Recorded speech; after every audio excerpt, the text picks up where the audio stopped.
Buenas tardes, doctor Alejandro Azaola. Bienvenido a este proyecto de divulgación de la ciencia de la UAM Xochimilco. Es para mí un gusto poder escuchar lo que has hecho sobre investigación y sobre todo tenemos afortunadamente muchos años de compartir el espacio de trabajo que es la UAM Xochimilco. Así es. Eh, Tengo el privilegio de ser tu amiga, aparte de ser compañeros de trabajo. Y bueno, yo quisiera presentar que ahora estás con nosotros, decir quién eres, Alejandro Azaola, dentro de la UAM. Alejandro es químico farmacobiólogo de la Universidad Nacional Autónoma de México.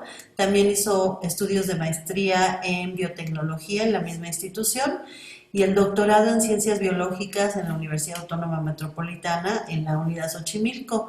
En Canadá realizó un postdoctorado y siempre trabajando en cuestiones de biotecnología.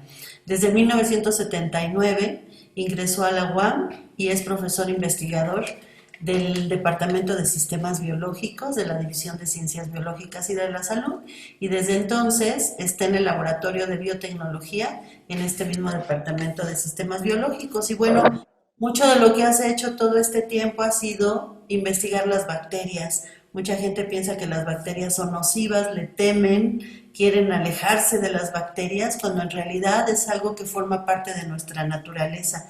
Y por eso te invité para que nos cuentes de qué nos sirven las bacterias, qué son esos sujetos, objetos, personajes que están en la vida natural, para que nuestro público pueda saber qué es lo que hacen nuestros investigadores y cómo contribuyen al conocimiento gracias a sus investigaciones. Bienvenido, Alejandro, y bueno, te doy la palabra para que nos cuentes.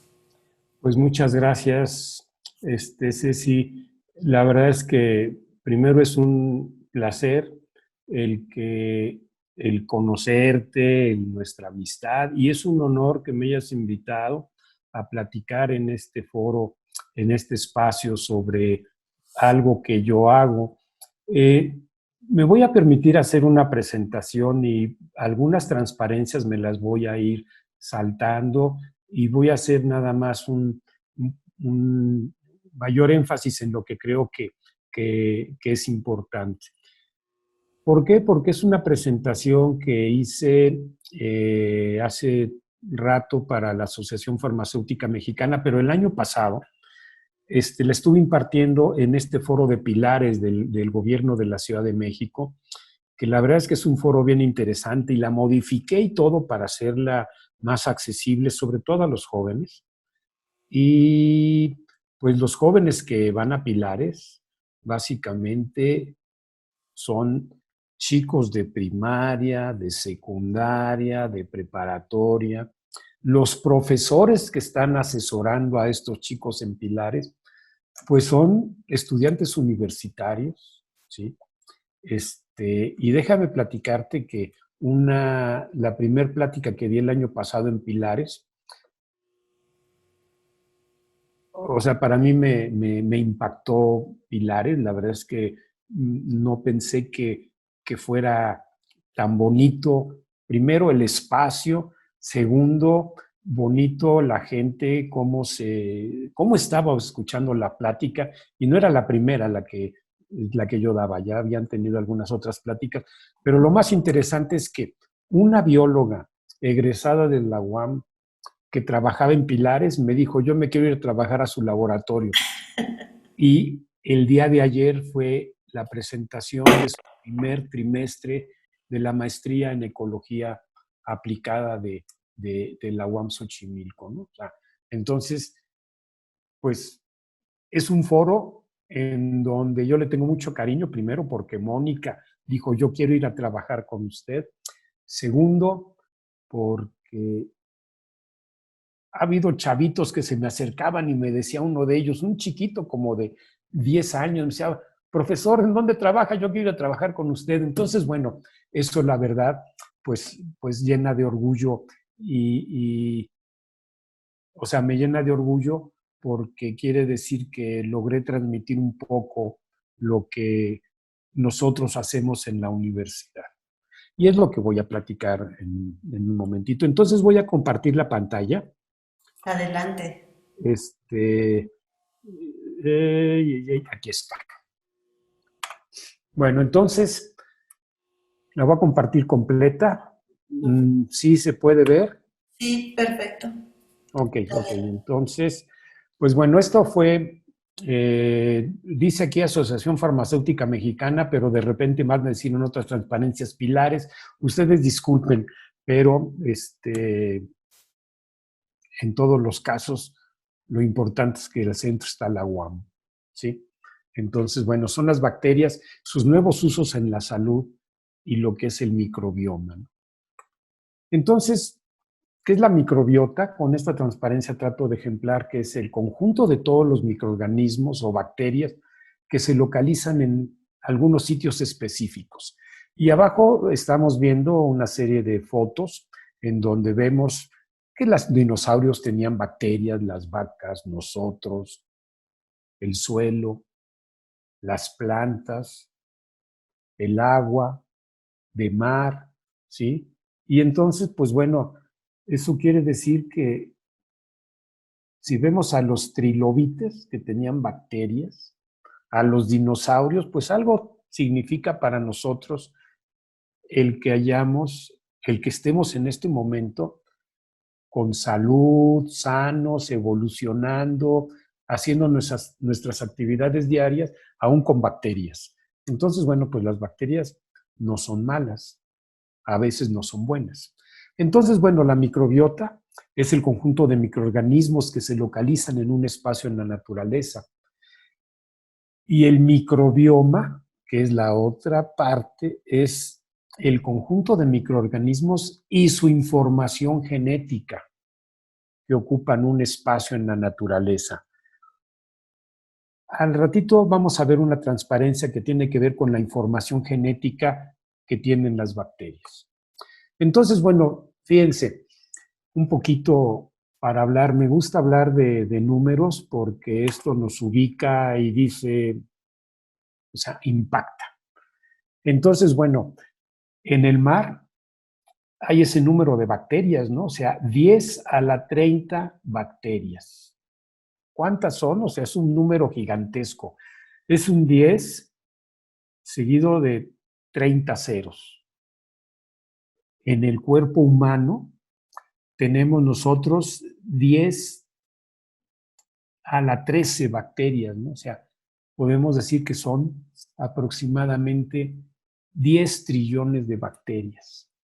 De células, perdón, estas son células en el cuerpo humano. 10 trillones de células en el cuerpo humano y el cuerpo humano tiene 23,000 genes. Sin embargo, en las bacterias que tenemos en el cuerpo son 10 a la 14, son 10 veces más bacterias. Y estas bacterias tienen aproximadamente 2,300,000 genes. O sea, la información genética que tienen las bacterias es muchas veces mayor a nuestra carga genética.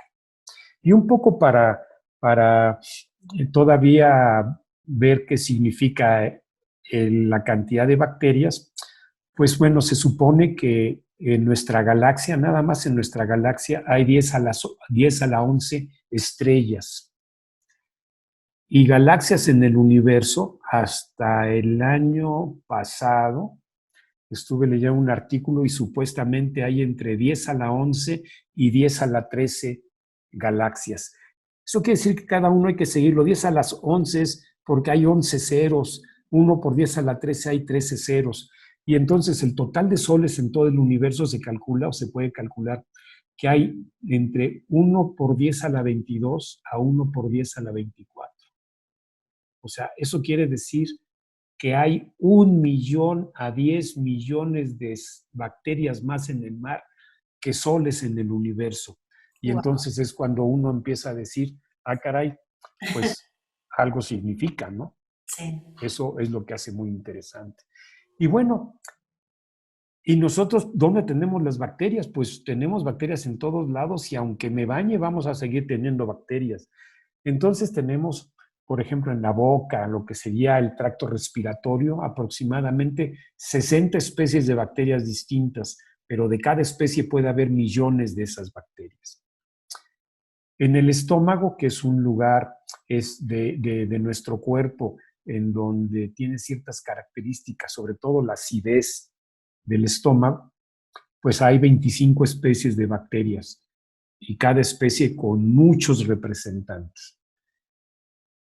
En el tracto gastrointestinal, o sea, lo que es el intestino delgado, el colon, pues tenemos ahí fíjense que estoy dando un dato, ya está viejón, lo tengo que corregir, pero ahora dicen que tenemos entre 1.500 y 2.000 especies. Y entre estas 1.500 y 2.000 especies vamos a encontrar aproximadamente 10 billones de bacterias en nuestro tracto gastrointestinal. En la piel tenemos 1.000 especies, en todos los recovecos de la piel. Y aquí estoy presentando una foto en donde tenemos la huella, o sea, una fotografía de lo que correspondería a la yema de un dedo. Entonces, fíjense en todos esos recovecos, pues va a haber montones de bacterias. Y para hacerlo un poquito más amplio, si nosotros extendiéramos nuestro intestino grueso, todas las células las desplegamos para que formen una biopelícula muy, muy delgada, pues aproximadamente tendría 400 metros cuadrados, que es el tamaño de una cancha de tenis, y no habría un espacio que no tuviera una bacteria. Entonces, de ese tamaño estamos hablando de las bacterias. Y bueno, pues, ¿en dónde encontramos a las bacterias? ¿Dónde las consumimos? Pues bueno, las consumimos en un montón de alimentos. Básicamente, tenemos el consumo de leches fermentadas todos los días, de los yogures.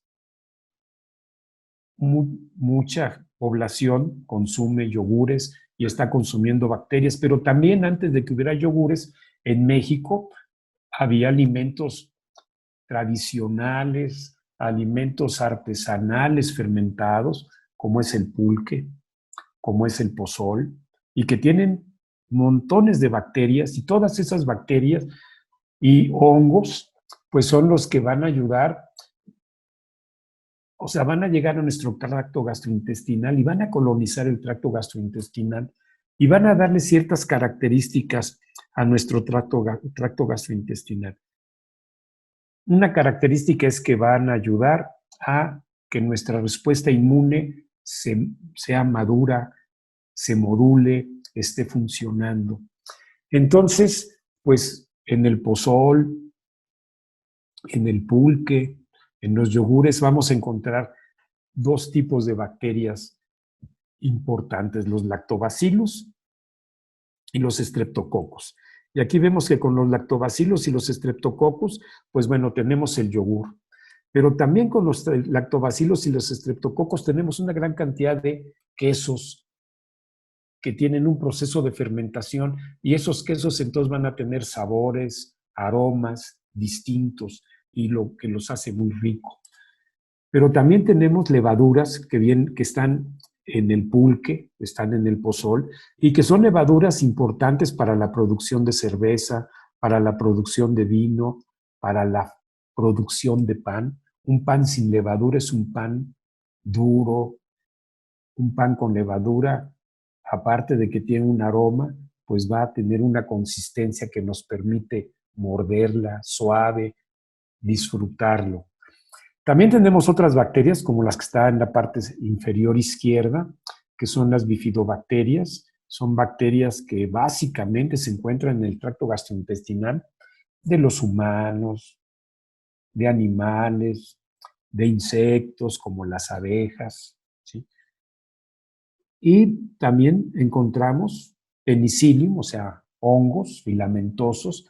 Y estos hongos, aparte de que van a tener un efecto en la maduración del queso, ¿sí? El queso azul, por ejemplo, que tiene hongos, y eso le da características de aroma y de sabor importantes, pues son importantes igualmente para la producción de medicamentos como la penicilina.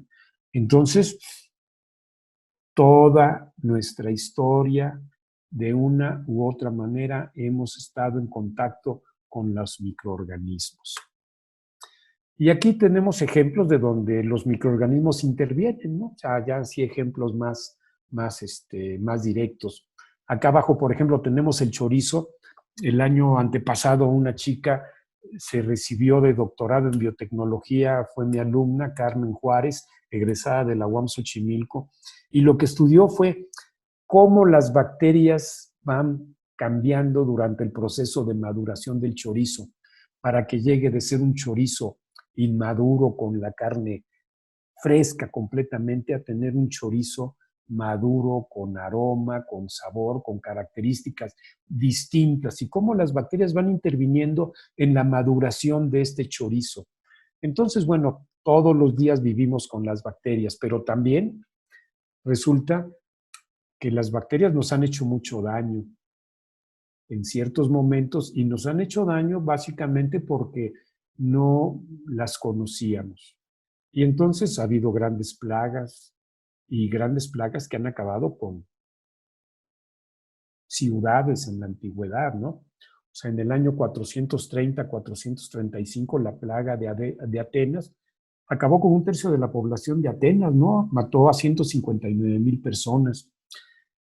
En el Imperio Romano, en el año 166 de nuestra era, en 15 años mueren 5 millones de personas.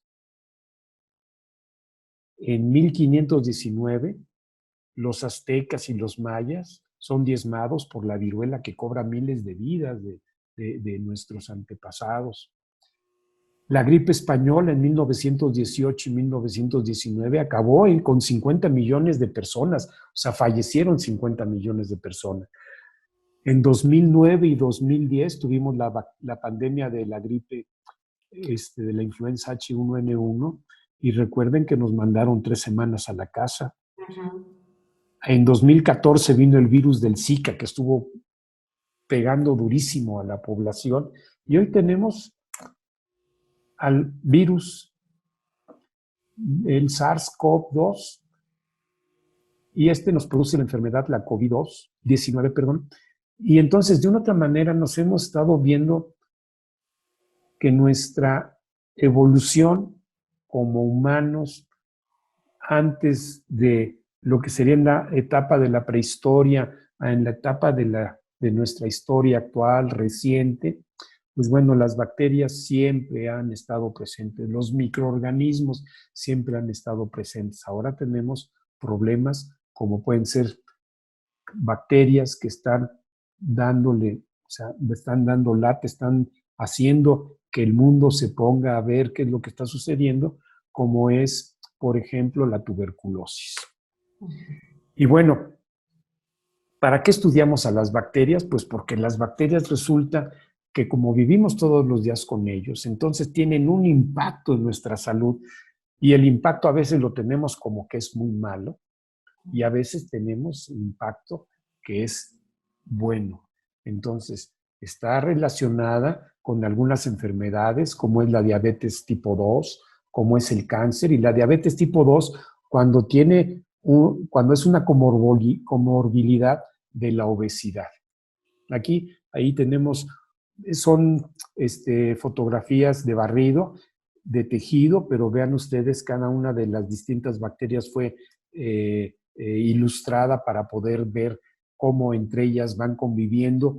Y eso que están las bacterias viviendo una encima de otra no son más que lo que nosotros conocemos en nuestro cuerpo como biopelículas. Es la forma en que las bacterias van creciendo y van poblando, van al huésped que somos nosotros. Bueno, pues fíjense igualmente que un poco hablando igual aquí de números, pues hace 5,000 millones de años se inició o sea, 4,500 millones de años es el origen de nuestro Sol, ¿sí? Y el origen de la Tierra, 4,650 millones de años nuestro Sol, el origen de la Tierra, 4,500 millones de años.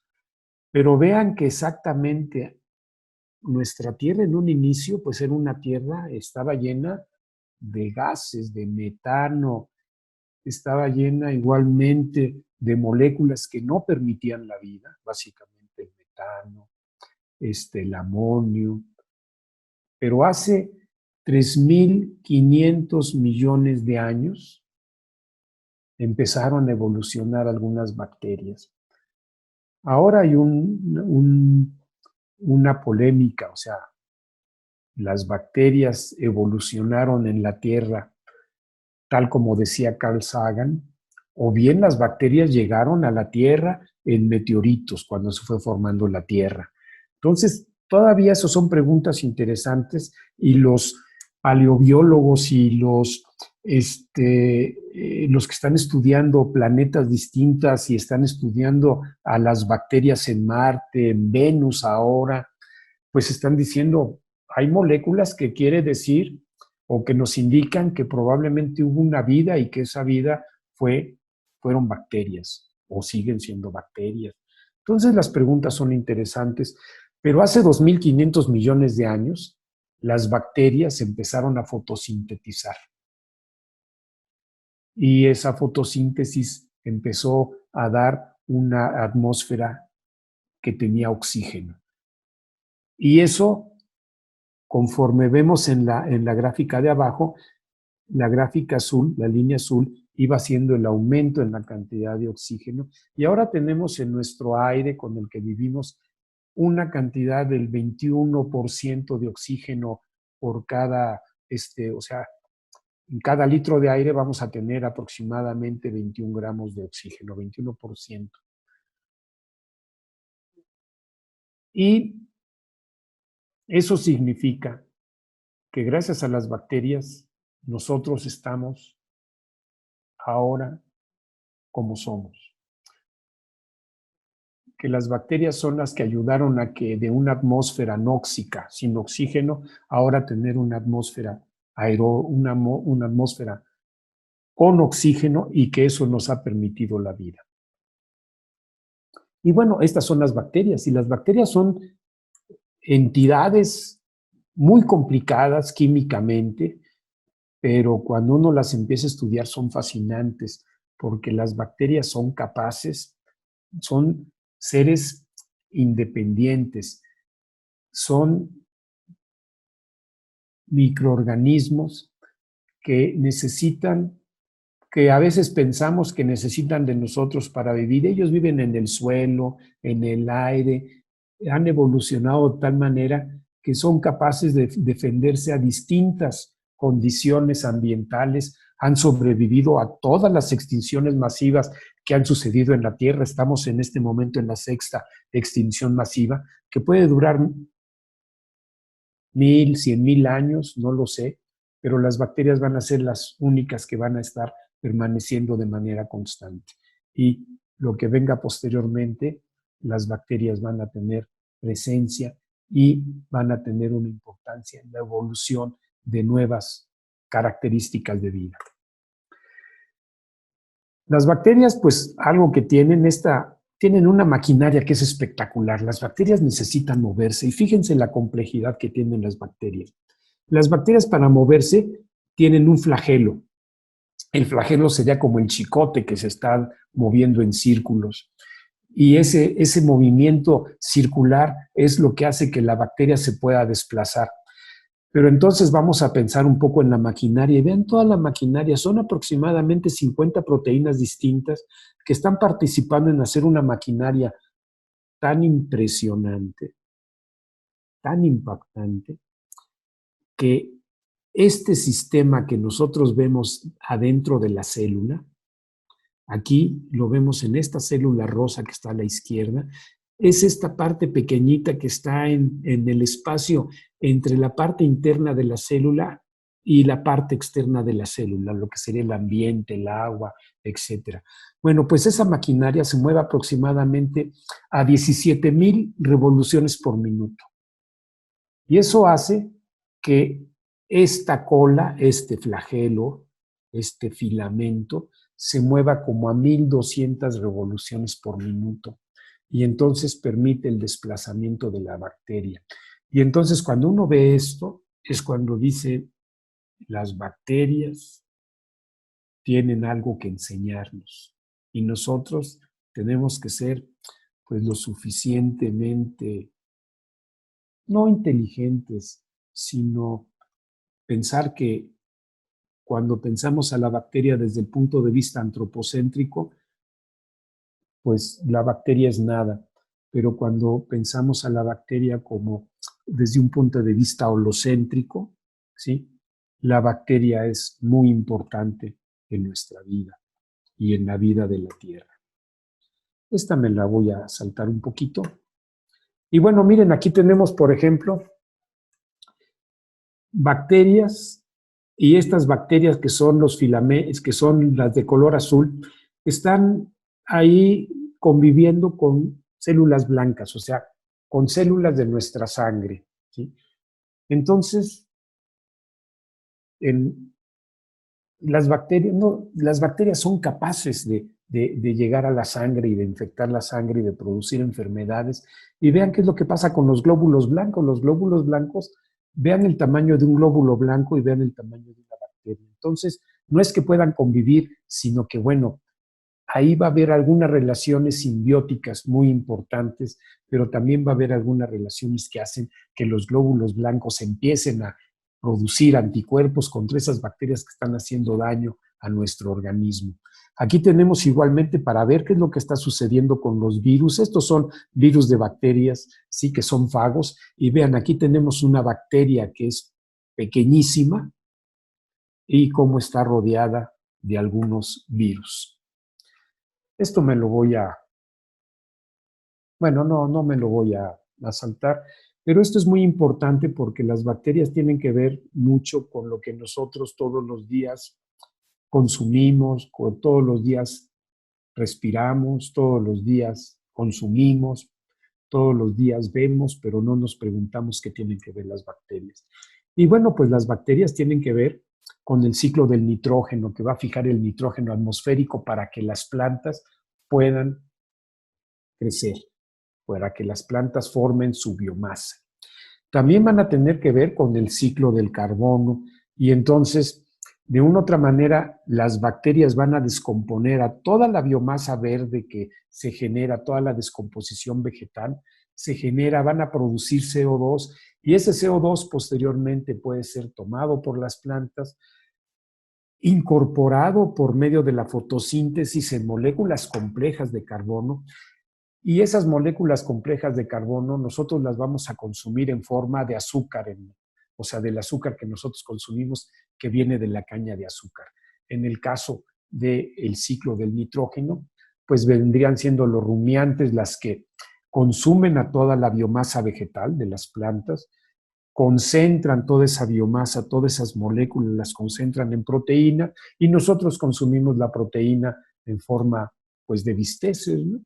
Entonces quiere decir que de una u otra manera nuestra vida depende en gran forma de las bacterias y nosotros no nos preguntamos de las bacterias porque no las vemos. Ahora estamos en contingencia, estamos encerrados en nuestra casa con un microorganismo que no lo vemos. Nada más sabemos que si no tenemos cuidado, a nuestra salud la va a afectar de manera fenomenal. Este es un estudio que hicieron del tipo de bacterias que tienen los Neandertal, el hombre moderno humano como somos nosotros, y los chimpancés. Y entonces vean, cada color significa que es un tipo de bacteria distinta. Entonces, ese tipo de bacteria distinta es importante por una razón, porque comparte actividades con los humanos modernos, con los chimpancés y con los neandertal. Y vean, el chimpancé tiene las bacterias, las actinobacterias de color azul, los neandertal la tenían y nosotros ahora la tenemos en menor cantidad. Pero vean que hay otras bacterias como el rojo, que vendrían siendo los bacteroidetes, que los chimpancés tenían poco y nosotros tenemos más cantidad de bacteroidetes. ¿Por qué? Porque tenemos una alimentación diferente. La alimentación hace que las bacterias se vayan seleccionando en nuestro organismo. Déjenme ver porque ya no quiere cambiar. Aquí está. Esta me la voy a pasar. Esta igualmente me la voy a pasar, pero esta es muy importante porque esto quiere decir que qué es lo que sucede cuando nosotros nacemos y cómo es que nosotros, los humanos, los animales en general, son colonizados por las bacterias. Y bueno, hace pocos años pensaba que cuando nacía un bebé recién nacido, un neonato, pues no tenía bacterias y que entonces el neonato empezaba a ser infectado por las bacterias del tracto vaginal de la madre. Entonces el niño al nacer por el parto normal se infecta la boca de las bacterias de la vagina de la madre. Después, conforme el bebé va alimentándose, se va a alimentar básicamente de leche materna y entonces la leche materna va a tener una serie de azúcares, oligosacáridos, relativamente sencillos, que les encantan a las bacterias. A nosotros esos oligosacáridos no los usamos, nuestro organismo no los usa, pero las bacterias sí. Entonces las bacterias empiezan a aumentar en su número, empieza a aumentar su población y eso quiere decir que la leche materna, y no únicamente la humana, aunque es la que más azúcares tiene de este tipo de azúcares, es la que empieza a hacer que las bacterias empiecen a proliferar. Y esa proliferación de bacterias lo que provoca es que nuestro sistema inmune madure. Esa proliferación de bacterias también empieza a provocar lo que vimos hace rato, una biopelícula en el tracto gastrointestinal. Y cuando llega una bacteria patógena, esa biopelícula a veces impide que colonice esa bacteria patógena que nos puede causar una enfermedad. Entonces tiene algunos efectos esta microbiota que nosotros captamos desde que nacemos. Ahora se sabe, ¿sí?, que en la placenta de la madre, ¿sí?, en el líquido amniótico de la madre antes de que nazca el neonato, pues hay bacterias. Y esas bacterias, quiere decir que cuando nacemos ya nacemos con algunas bacterias que nos da nuestra madre. La leche materna también tiene bacterias. ¿Cómo son las bifidobacterias? Que son específicamente las bifidobacterias, nuestro tema de estudio desde hace varios años en la universidad. Déjenme cambiar, que ya no quiere cambiar esto. Y bueno, este es un estudio que hicimos hace muchísimos años, exactamente en 1997, y trabajamos, por ejemplo, con niños recién nacidos, o sea, desde el día que nacieron, nos dieron el meconio, o sea, la primer caca de los niños, y vimos qué bacterias había por técnicas microbiológicas tradicionales que en ese momento eran las que funcionaban. Y los fuimos siguiendo a las 24 horas, a los 7 días de nacido y a los 30 días de nacido, y todos los niños tenían una característica. Eran niños nacidos por parto normal, por parto vaginal, y todos eran alimentados con leche materna. Y vean, las bacterias que en ese momento a nosotros nos interesaban pasaban de 4.8, o sea, el logaritmo de 4.8 a el logaritmo de 11. Y aquí yo les quiero decir que 4.8, el logaritmo, no es otra cosa más que 1 seguido de 4 ceros, que es el número que tenemos a la derecha arriba. Y cuando llegamos a 11, a 10 a la 11, casi 10, casi 12, perdón, eso quiere decir que es el logaritmo de 10 a la 12. Y lo que estamos encontrando aquí son, pues vean, la cantidad es 1 billón de bacterias, bifidobacterias. que son las bacterias que les encanta el azúcar de la leche materna. Las enterobacterias, que a veces son dañinas, que a veces pueden ser patógenas, pues fíjense, van de 7.7 a 8.15. O sea, no hay un aumento espectacular como es el aumento que encontramos con las bifidobacterias. Los lactobacilos igualmente se van manteniendo, y los lactobacilos son bacterias que son buenas, son bacterias probióticas y son bacterias que nosotros consumimos todos los días en los yogures.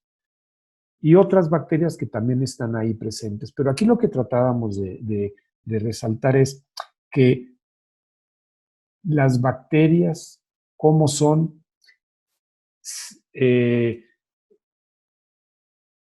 seleccionadas para proliferar en el tracto gastrointestinal con el alimento. Y el primer alimento que nosotros o la mayoría de nosotros recibimos, pues es la leche materna. Bueno, esta no se las voy a pasar. Este es un estudio muy interesante que hicieron hace ya varios años, en el 2010, 10 años. O sea, el estudio de las bacterias, tal como ahora se está haciendo, que se está viendo todas las bacterias que son capaces de colonizar el tracto gastrointestinal, se hace por técnicas moleculares relativamente sencillas. El análisis es complejo, es complicado, pero bueno, no es imposible. Y de hecho en el laboratorio estamos haciéndolo. Y entonces vemos aquí que se estudiaron a dos poblaciones de niños europeos de Italia, con una dieta común de ciudades desarrolladas donde comen, pues, vegetales, pero comen mucha carne, comen productos lácteos como la leche, el queso, y también, pues, comen azúcares refinados.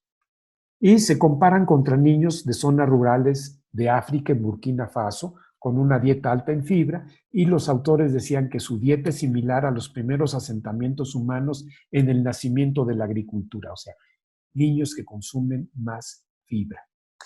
Y lo que vemos aquí son dos cosas, o sea, primero es cómo varía el tipo de bacterias. Si nosotros vemos cada color, implica que son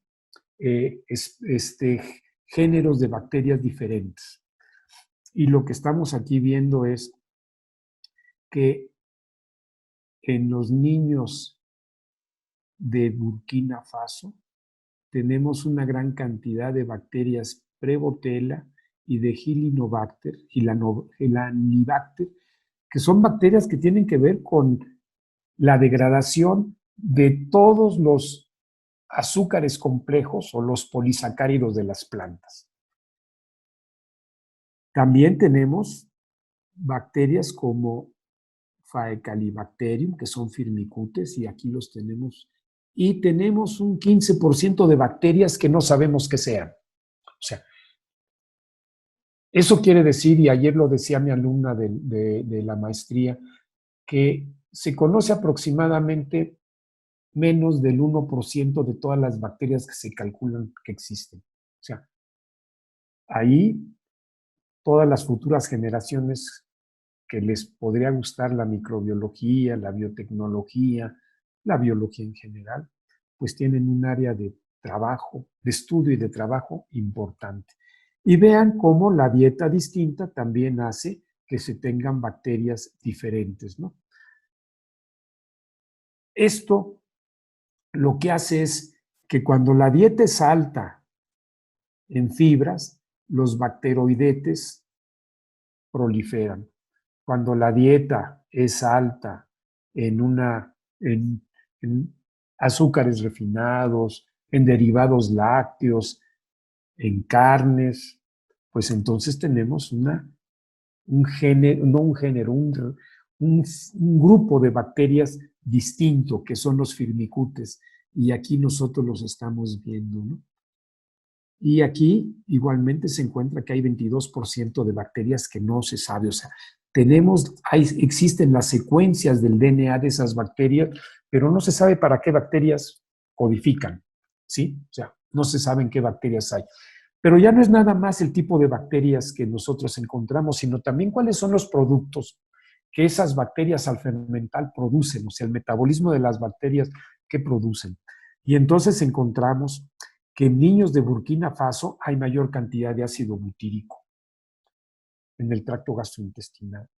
Y el ácido butírico tiene que ver con un montón de señales del intestino al cerebro, tiene que ver con un montón de cuestiones de salud de las personas.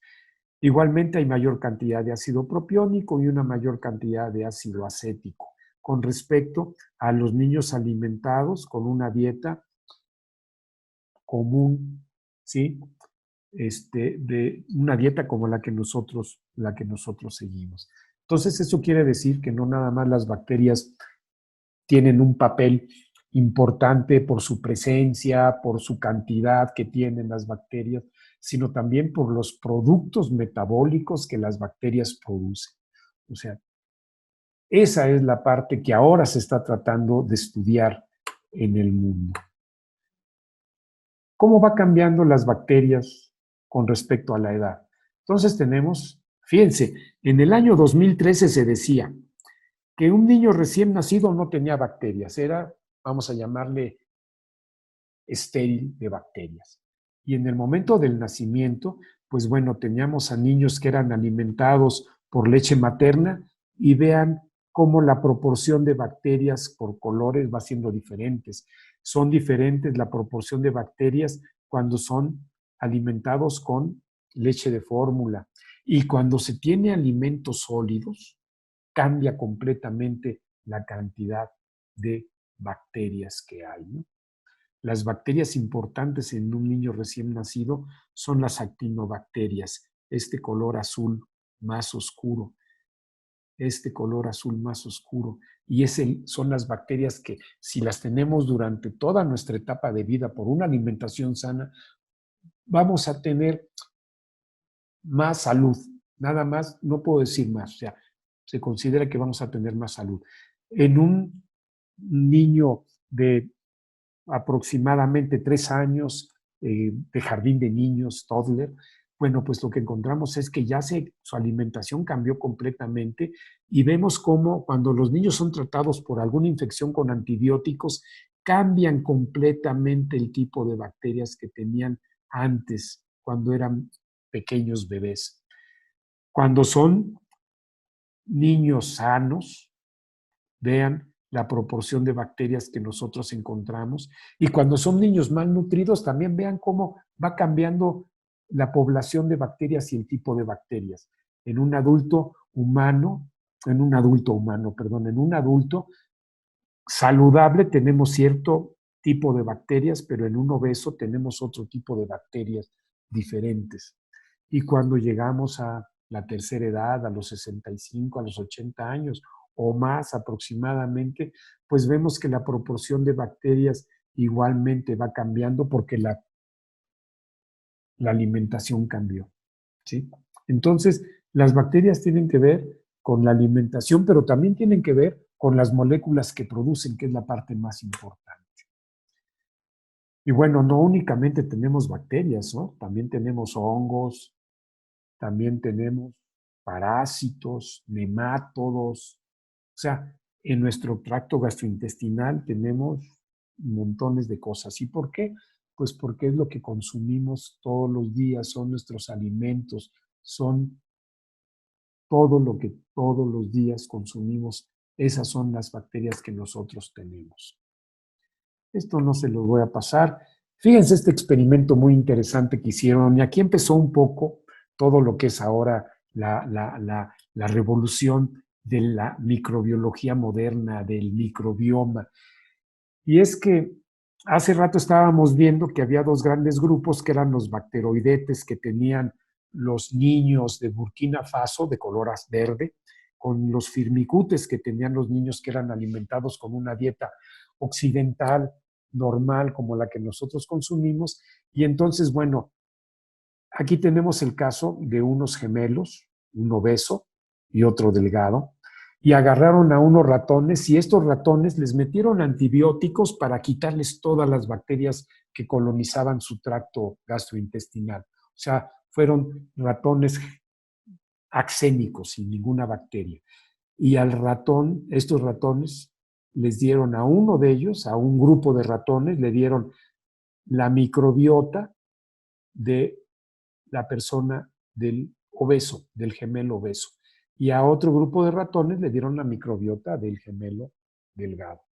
Y a los ratones los alimentaron exactamente igual, con una dieta baja en grasas pero alta en fibras, alimentados igual. El ratón que fue colonizado por las bacterias del gemelo obeso incrementó su adiposidad. El ratón que fue alimentado con la misma dieta, pero con las bacterias del gemelo delgado, pues se conservó delgado. Entonces ahí la pregunta es, ¿hay bacterias que tienen que ver con la obesidad o están correlacionadas con la obesidad? Es un área de trabajo muy importante que nosotros ahí en el laboratorio hemos estado haciendo desde hace ya un buen rato. Esto déjenme quitarlo, esto no es importante. ¿Con qué están relacionadas las bacterias? Entonces, bueno, hay correlaciones de bacterias con algunas enfermedades como la aterosclerosis, la diabetes, obesidad, el hambre, la enfermedad de Crohn y la colitis ulcerosa, que es el intestino inflamado, irritado, la enterocolitis necrosante, síndrome de fatiga crónica, síndrome de vejiga hiperactiva, esclerosis, autismo, hígado graso, asma, lupus eritematoso, artritis reumatoide, gota. O sea, con una gran cantidad de enfermedades hay una correlación. Aquí la pregunta es, ¿hay una relación entre alguna bacteria y la enfermedad? No se sabe todavía. Hay una correlación, o sea, la correlación es diferente a la relación. Aquí vemos, por ejemplo, en gente que tiene Alzheimer, gente que fallecieron y entonces se tomó tejido cerebral congelado y entonces se veía, por ejemplo, cómo era en los pacientes fallecidos control, que no tenían problemas de Alzheimer, cuál era la microbiota que tenían, ¿sí? En pacientes, ¿sí?, que tenían este tejido cerebral que estaba embebido en formalina y fijado, veían cuál era la microbiota que tenía este tejido cerebral. En pacientes con la enfermedad de Alzheimer, con Alzheimer disease, vean cuál es la microbiota que presentaba, completamente diferente a los pacientes sanos, ¿sí? Y los pacientes con Alzheimer, pero que el cerebro había sido congelado y estaba en estudio, veían cuál era la cantidad de, cuáles eran las bacterias que tenían y veían que la población de bacterias era diferente igualmente, ¿no? Entonces, esto lo que quiere decir es que estaba relacionado, hay una relación con lo que es la enfermedad de Alzheimer, ¿sí?, en muestras de cerebro de personas que fallecieron.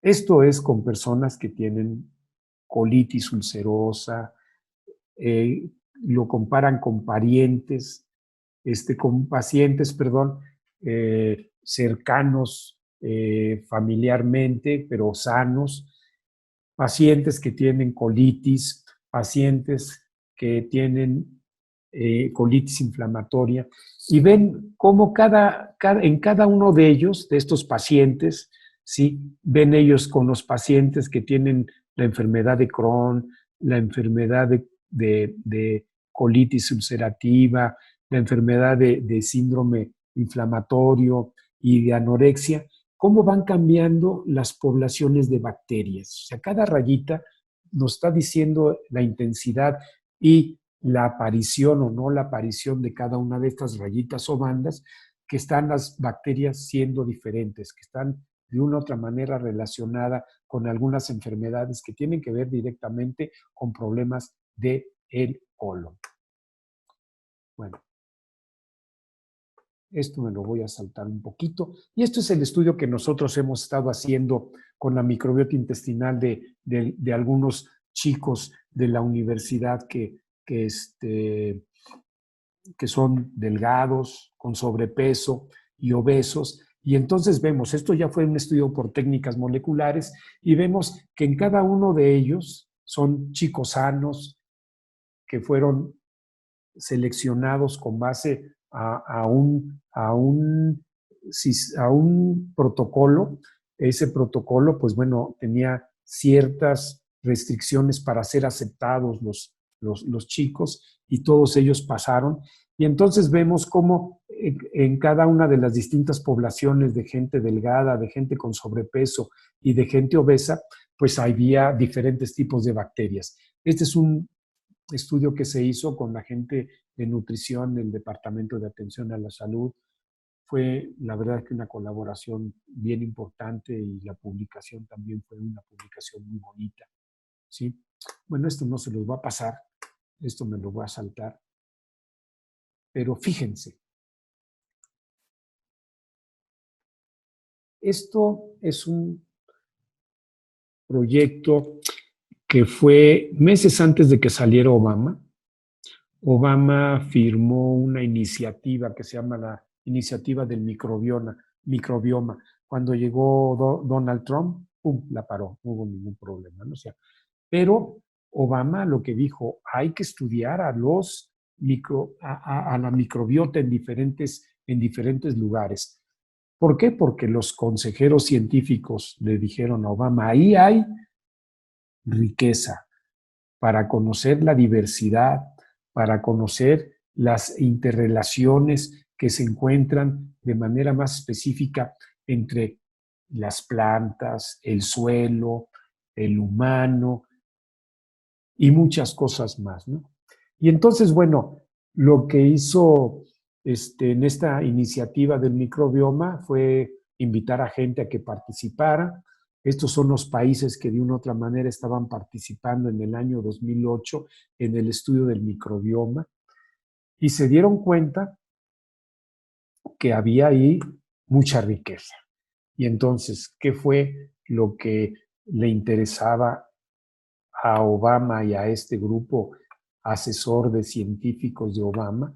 Pues que el impacto de esta iniciativa del microbioma podía ayudar a mejorar el ambiente, lo que es la contaminación de aire, la contaminación de agua, la contaminación de suelos, de bosques, de la producción agrícola. Igualmente el sistema humano, que sería problemas de nutrición, de enfermedades, en la urbanización, para mantener limpio el ambiente, mantener limpio nuestro nicho donde habitamos.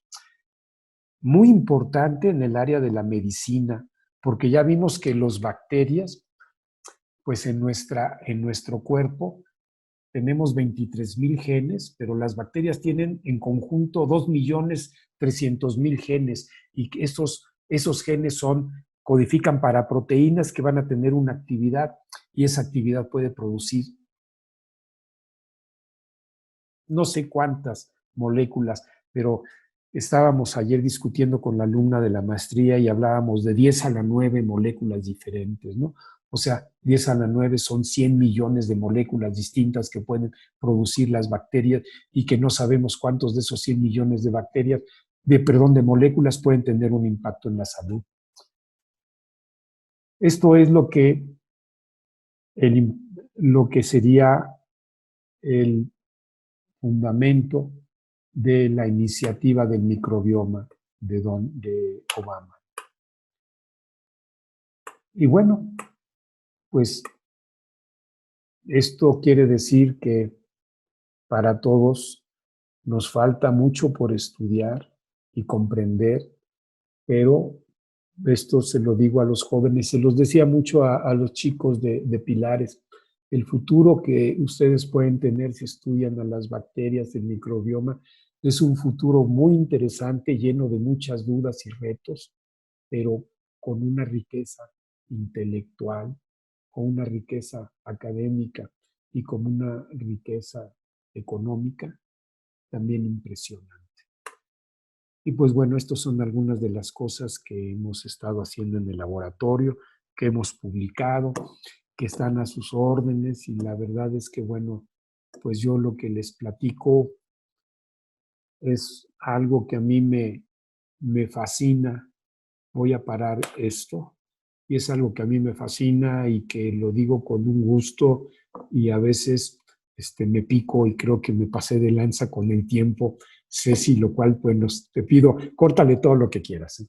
No, Muchísimas gracias, Ceci, por permitirme presentarte esto a ti y a tu auditorio. no, al contrario, gracias a ti, de veras que esto de las bacterias poco sabemos, pero es muy bonito, o sea, es increíble que algo a lo que le tememos cuando nos hablan de bacterias es porque no sabemos que estamos con bacterias, o sea, es parte Así es, de nuestro funcionamiento de vida y del entorno en el que estamos, y en la así medida en es, que conozcamos más sobre ellas, tendremos la posibilidad de saber si cambiamos nuestros hábitos alimenticios, si cuidamos el entorno en el que vivimos, así ser es, conscientes de las enfermedades que nos puede causar el tener o no tener un cúmulo de bacterias, cómo nos diferencian en cuanto a culturas, en cuanto a zona geográfica. Lo que comemos va a determinar cómo están estas bacterias insertadas en nuestro organismo. Está súper interesante. La verdad me has abierto así un panorama fabuloso que sería padrísimo que mucha gente más se involucrara. Como dices, hay veces que cuando van a estudiar o elegir una carrera, piensan en ciertos factores que van a desarrollar en ella. Pero si tienen esta información, por ejemplo, en tu caso, bueno, entras a estudiar química, químico farmacobiólogo, químico biólogo, las diferentes versiones, y ya puedes conocer que hay una salida, ¿no? Que hay un ámbito sobre el cual te puedes seguir desarrollando y continuar la brecha de algo que se inició antes. Esto que dices que Obama lo intentó y luego con la siguiente administración se detiene. Bueno, precisamente hoy supimos que cambia la presidencia de Estados Unidos, que va más con una política, la que va a quedar con lo que era el anterior presidente, y posiblemente estas líneas de investigación hacia el cuidado del medio ambiente y demás puedan volver a tener apoyo y cabida. Yo te preguntaría ahora, ¿cómo le haces ante esta pandemia? ¿Cómo continúas con tus investigaciones del laboratorio? Todo esto requiere de implementos, de instrumentos. Por un lado, tú como investigador, te ¿cómo solucionas las condiciones que se están presentando, ante las condiciones que se presentan ahorita? Y por otro lado, ¿cómo puedes transmitirle a los alumnos, dado que en la UAM Xochimilco la docencia y la investigación están vinculadas? Tú investigas y lo transportas a la docencia en licenciatura, en posgrado. Y en esta pandemia que estamos en encierro, donde los laboratorios están cerrados o no, cómo lo solucionas? híjole. Mira, algo que es importante y que los chicos, alumnos que ahora, pues, no tengo el gusto de conocerlos de manera personal, ni Ujú. el trimestre actual, ni el trimestre pasado, este, es que el laboratorio en donde, o sea, el sistema modular implica no únicamente la teoría, sino la comprobación de la teoría en el laboratorio. Ujú. Y ellos ahora es cuando se han dado cuenta de que el laboratorio es importante. Antes el laboratorio decían, pues sí, o sea, tengo que ir al laboratorio porque tengo que ir al laboratorio. Pero ahora ellos se dan cuenta de que extrañan el laboratorio. Perdón, porque es el lugar donde podían experimentar, donde podían ver cosas que la teoría les estaba diciendo. Ese es un problema que tenemos ahora, en el que la teoría pues va a parecer plana, ¿sí? Y ya no va a parecer lo excitante, O sea, el estar en el laboratorio y estar viendo cosas que suceden, el ser, o sea, la curiosidad ahí es importante. Y pues la curiosidad se ha vuelto monótona, ¿no? Con el trabajo, desde mi punto de vista, mi comentario, ¿no? A lo mejor estoy equivocado porque hay algunas cosas con las que mucha gente no estaría de acuerdo, pero creo que es monótono. Creo que les falta la sal de la vida a los alumnos y que es en el laboratorio.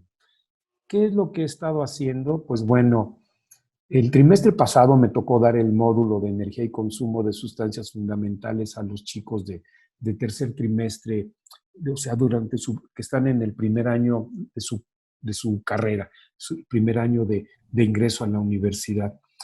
Y lo que nos sirvió mucho fue el tema de la pandemia, que lo agarramos entonces y nos hicimos una pregunta: ¿qué comemos durante la pandemia? ¿Cómo nos alimentamos? Y aquí algo que me sirvió mucho fue que los chicos involucraran a su familia. Y entonces, al último, veíamos, bueno, no al último, sino durante este proceso, veíamos cómo la obtención de energía de ciertos alimentos permitía que a veces las bacterias tuvieran un efecto en el procesamiento de estos alimentos y que iban a redituar en una mayor cantidad de energía que a nosotros nos iba a hacer falta para hacer nuestras actividades diarias, ¿no? Entonces, bueno, de ahí iba yo metiendo este tema de las bacterias con los alumnos, no siempre, pero en el caso de energía sí fue importante porque sucedió algo. La familia participó, los chicos tenían la tarea de lo que veíamos día a día, se lo explicaran a la hora de la comida, a la hora de la cena, a la hora en que la familia estaba reunida y que les dijeran, esto es lo que yo aprendí hoy, y que se lo explicaran a sus familiares con palabras no técnicas, sino de forma cotidiana, que para ellos fuera algo fácil de ver.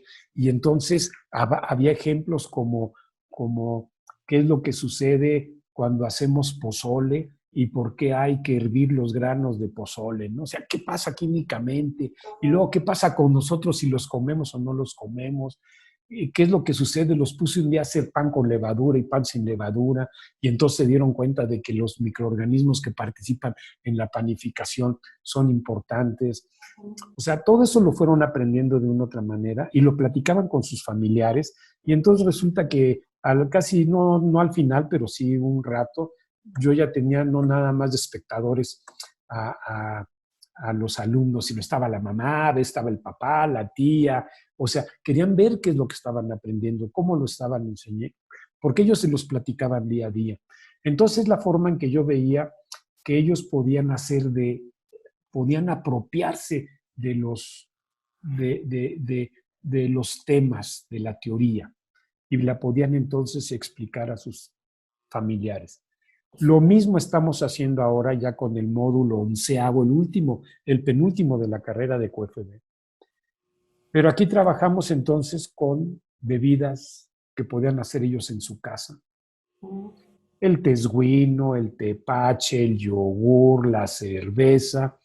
Y entonces hicieron grupos de 5 y cada grupo de 5 hacía cada quien en su casa su tesguino o su vino o su sidra o lo que fuera. Fermentaban todo lo que fuera.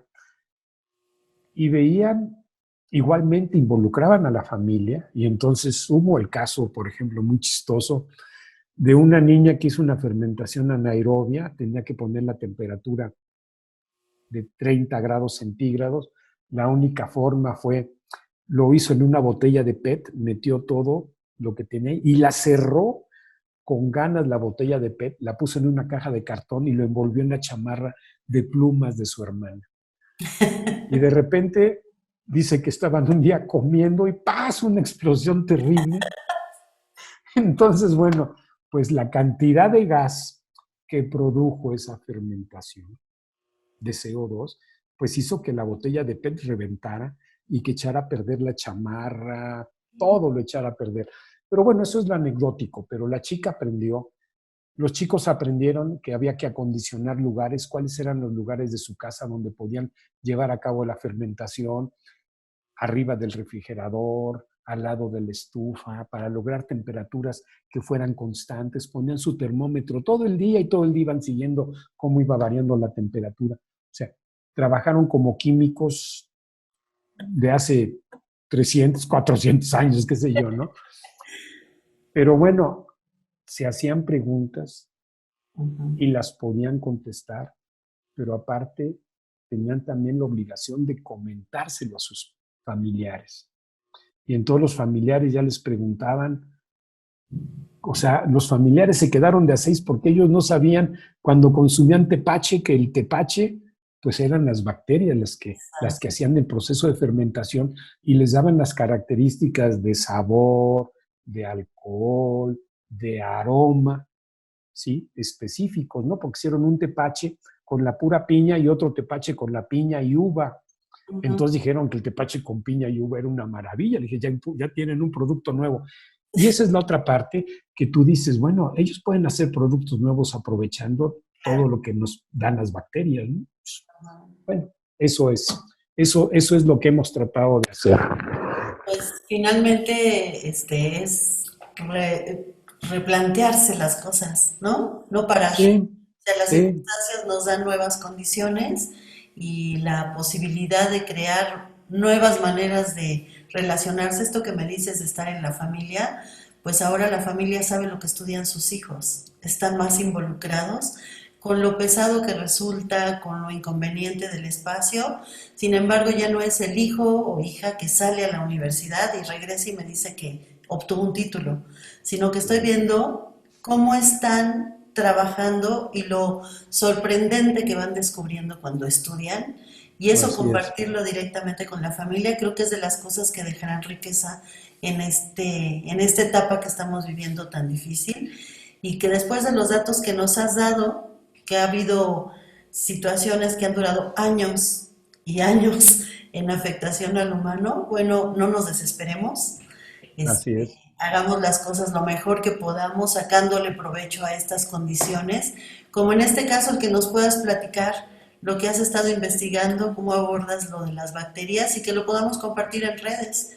Y ahora ya queda el testimonio y se puede usar, consultar todo el tiempo que sea necesario y dejamos testimonio de tu trabajo durante la pandemia y de lo que somos como universidad virtual, involuntariamente. Eso es lo importante. Es una universidad resiliente, ¿eh? Exacto.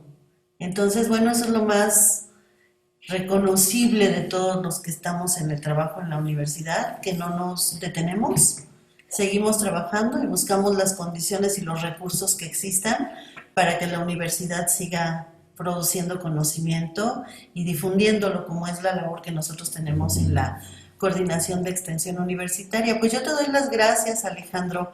Ha sido muy rica No. esta charla, me has abierto el panorama ampliamente sobre lo que son las bacterias, veré las cosas de diferente manera y espero que los que vean este video también lo hagan. Y bueno, agradezco a mis compañeros de servicio social que me apoyarán para la edición de este material y que esté en el canal de YouTube de divulgación de la ciencia de la UAM Xochimilco, a mi coordinadora, la doctora Elsa Muñiz, quien apoya que se hagan estas iniciativas de divulgación.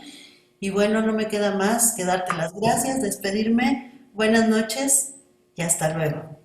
Gracias, Ceci. Buenas noches y gracias a la gente que lo vea este video posteriormente y que lo disfrute.